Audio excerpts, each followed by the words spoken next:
Youth കോൺഗ്രസിനെ PJ. Kurian ഇകഴ്ത്തി സംസാരിച്ചതിന് പിന്നാലെ ഒരു വലിയ രീതിയിൽ ആ വിഷയം, അതായത് ഒരു രാഷ്ട്രീയ വിവാദത്തിന് തന്നെ വഴിവെച്ചിരിക്കുകയാണ് പി.ജെ. കുര്യന്റെ ഇന്നലത്തെ പരാമർശം.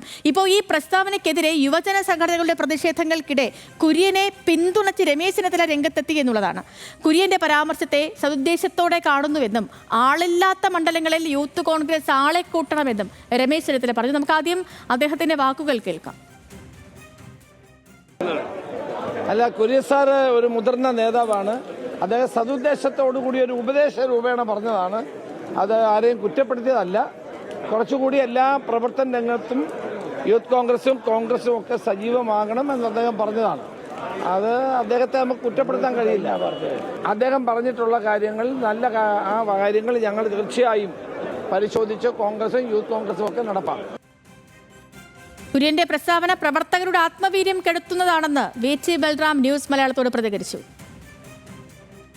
തീർച്ചയായിട്ടും അദ്ദേഹം ഒരു തെറ്റിദ്ധാരണയുടെ അടിസ്ഥാനത്തിൽ പറഞ്ഞിട്ടുള്ളതാവാനാണ് സാധ്യത. അല്ലെങ്കിൽ ഒരു കാരണവശാലും അദ്ദേഹത്തെ പോലുള്ള ഒരാള് അങ്ങനെ പറയേണ്ട ഒരു കാര്യമില്ല. കോൺഗ്രസുമായി ബന്ധപ്പെട്ട എല്ലാ സംഘടനകളും വലിയ രീതിയിലുള്ള സമരങ്ങളിൽ, പോരാട്ടങ്ങളിൽ, തെരുവുകളിലാണ്. നല്ല ആവേശത്തോടു കൂടിയാണ് നമ്മുടെ ചെറുപ്പക്കാർ ആ സമരമുഖങ്ങളിൽ പോരാടുന്നത്.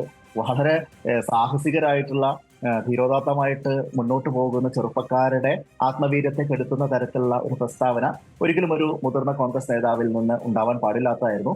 അദ്ദേഹം തെറ്റിദ്ധാരണ കൊണ്ടാണ് അത് പറഞ്ഞത് എങ്കിൽ അദ്ദേഹത്തിന് തിരുത്താൻ ഒരുപാട് അവസരങ്ങളുണ്ട്. യൂത്ത് കോൺഗ്രസ് പ്രവർത്തകരുടെ പ്രവർത്തനം സ്തുത്യർഹമെന്നാണ് ഷാനിമോൾ ഉസ്മാന്റെ പ്രതികരണം. അതേസമയം മന്ത്രി ആർ ബിന്ദുവിന്റെ വസതിയിലേക്ക് നടക്കുന്ന മാർച്ചിലേക്ക് KSU സംസ്ഥാന vice president Arun Rajendran P J. കുര്യനെ ക്ഷണിച്ചു. സാറേ എന്ന് പലതവണ വിളിച്ചാണ് ഫേസ്ബുക്ക് പോസ്റ്റ്. AC റൂമിലിരുന്ന് TV കാണുമ്പോൾ കണ്ണട തുടച്ചിട്ട് കാണണമെന്നും പരിഹാസമുണ്ട്. തിരുവനന്തപുരത്ത് നിന്ന് PR പ്രവീണയുണ്ട് നമുക്കിപ്പം. പ്രവീണ, ഇപ്പോൾ പി.ജെ. കുര്യന്റെ ഇന്നലത്തെ പരാമർശത്തിന് അതേ വേദിയിലിരുത്തി രാഹുൽ മാങ്കൂട്ടത്തിൽ മറുപടി നൽകി. തൊട്ടു പിന്നാലെ യൂത്ത് കോൺഗ്രസിന്റെ മറ്റ് വൈസ് പ്രസിഡന്റുമാരാകട്ടെ, ജില്ലാ സെക്രട്ടറിമാരാകട്ടെ, മറ്റ് അണികളാകട്ടെ എല്ലാം കടുത്ത വിമർശനമാണ് ഉന്നയിക്കുന്നത്. അതും പ്രത്യേകിച്ച് സാറേ എന്ന് ചേർത്തുകൊണ്ടുള്ള വിമർശനങ്ങൾ, ഫേസ്ബുക്ക് പോസ്റ്റുകളൊക്കെ ഇങ്ങനെ വന്നുകൊണ്ടിരിക്കുകയാണ്. കുറച്ചു മുൻപ് വി.ടി. ബൽറാം പോലും നമ്മളോടൊപ്പം അദ്ദേഹത്തിന്റെ ഈ പ്രവർത്തകരുടെ ആത്മവീര്യത്തെ കെടുത്തുന്നതായിരുന്നു പി.ജെ. കുര്യന്റെ പ്രതികരണമെന്നും പറയുകയും ചെയ്തു. പക്ഷേ അപ്പോഴും കുര്യനെ പിന്തുണച്ചുകൊണ്ട് പാർട്ടിയിലെ നേതാക്കൾ രംഗത്ത് വരുന്നു. അതും രമേശ് ചെന്നിത്തലയെ പോലെയുള്ള മുതിർന്ന നേതാക്കൾ. ഇത് എങ്ങനെയാണ് പ്രവർത്തകർക്കിടയിൽ ഈ പരാമർശങ്ങളൊക്കെ സ്വാധീനം ചെലുത്തുക? എന്താണ് നിലവിലെ സാഹചര്യം? കോൺഗ്രസിൽ സത്യം പറഞ്ഞാൽ അടിമൂക്കുകയാണ്. ഒരു വിവാദം കിട്ടാനിരുന്ന് കിട്ടിയതുപോലെ ഒരു വിവാദം ഉണ്ടായി. അതിനെ അങ്ങ് എല്ലാ നേതാക്കളും ഏറ്റെടുത്തതിനെ പലതരത്തിൽ വിമർശിച്ചും അനുകൂലിച്ചും ഒക്കെ അടിമൂക്കുകയാണ്. ഇതിൽ ഇന്ന് പ്രധാനമായി ഉണ്ടായത് രമേശ് ചെന്നിത്തല അനുകൂലിച്ച് പറഞ്ഞു എന്നുള്ളതാണ്. മുതിർന്ന നേതാവ് എന്നുള്ള പരിഗണന കൊടുത്തുകൊണ്ടാണ് അദ്ദേഹം അതിനോട് യോജിച്ചത്. പക്ഷെ നമുക്ക് അറിയാവുന്നതുപോലെ 9 വർഷമായി തെരുവിലാണ് യൂത്ത് കോൺഗ്രസ് എന്നുള്ളതാണ് ബാക്കി നേതാക്കൾ എല്ലാവരും പറയുന്നത്.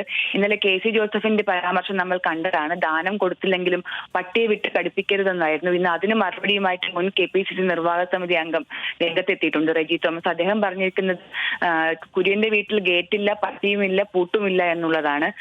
മാത്രവുമല്ല, ഇന്നിപ്പോൾ ജില്ലാ പ്രസിഡന്റ്, പത്തനംതിട്ടയിലെ ജില്ലാ പ്രസിഡന്റിനെ ഒക്കെ വേദിയിലിരുത്തിയായിരുന്നു കുര്യന്റെ പരാമർശം. അപ്പോൾ ഇന്ന് അഗ്രസീവ് ആകുന്ന SFIയെ കണ്ട് പഠിക്കാനായിരുന്നു പി.ജെ. കുര്യൻ പറഞ്ഞത്. അതിന് ജില്ലാ പ്രസിഡന്റ് പറഞ്ഞ മറുപടി അഗ്രസീവ് ആയിട്ടുള്ള യൂത്തിനെ അല്ല, സെൻസിബിൾ ആയിട്ടുള്ള യൂത്തിനെയാണ് ആവശ്യം എന്നുള്ളതാണ്. അതായത് ഈ സമരങ്ങളൊന്നും പി.ജെ. കുര്യൻ കാണുന്നില്ല എന്നുള്ള പരാമർശമാണ് ബാക്കി നേതാക്കൾ എല്ലാവരും ഉന്നയിക്കുന്നത്. പ്രവർത്തകരുടെ മനോവീര്യം കെട്ടുന്ന തരത്തിൽ മുതിർന്ന നേതാക്കൾ ഇത്തരം വിമർശനങ്ങൾ ഉന്നയിക്കരുത്. മാത്രവുമല്ല, ഇടത് പാർട്ടികളെ അനുകൂലിച്ചുകൊണ്ട് സ്വന്തം പാർട്ടിയിലെ യുവജന പ്രസ്ഥാനങ്ങളെ ഇങ്ങനെ ഇകഴ്ത്തി കാണിക്കുന്നത് തീരെ ശരിയായ നടപടിയല്ല. പ്രത്യേകിച്ച് തിരഞ്ഞെടുപ്പ് അടുക്കുന്ന വേളയിൽ ഇത്തരം ചെയ്യുന്നത് ശരിയല്ല എന്നുള്ളതാണ്. എന്തായാലും ഈ ഒരു വിഷയത്തിൽ നേതാക്കളും പ്രവർത്തകരും ഒക്കെ തന്നെ രണ്ട് തട്ടിലായി തിരിഞ്ഞു നിന്ന് കുര്യനെതിരെയും കുര്യനെ അനുകൂലിച്ചും നിൽക്കുന്ന അവസ്ഥ ഇപ്പോൾ കാണുന്ന അവസ്ഥ ഉണ്ടായിട്ടുണ്ട് പാർട്ടിയിൽ. ഓക്കെ പ്രവീണ, വ്യക്തമാണ്.